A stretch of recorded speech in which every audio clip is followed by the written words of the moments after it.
ළමයා චොකලට් ඉල්ලනවනේ.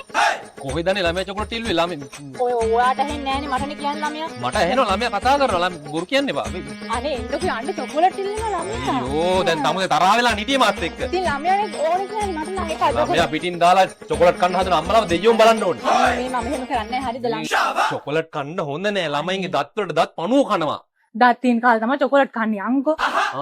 හිමද එහෙනම් නැත්තම් තෝරගන්න ඕන තැන චොකලට්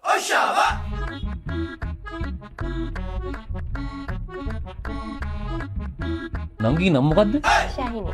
ශාහිනි නේද හරි ලස්සන නමක් තියෙන ශාහිනි ඔය කොණ්ඩෙත් නිකන් ඒ පාටට ගැලපෙනවා ශාහිනි කිව්වම ඇච්චෙනවා ඇත්තටම ඇච්චෙනවා බලන්නකො නේද ඇත්තට අපි ඉතින් නංගි දැන් ඉතින් කසාද බඳලා දරුවෝ ඉන්න ස්වාමියෝ ඉතින් ඒක තමයි මං කියන නේද නැහෙන කාලයක් නේද වා එතන වැඩ කරන්නේ මොනවද ඔය ගෑනුත් එක්ක වෘතල් වෙන්නේ ආවෙල ඉඳලා?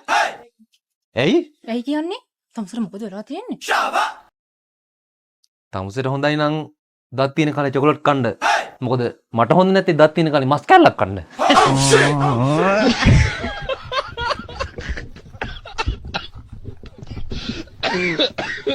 ලංකාවේ හොඳම ටෙඩියෝ ටොකසා සිටින මිලට අම්බලන්ගොඩ ටෙඩි හවුස්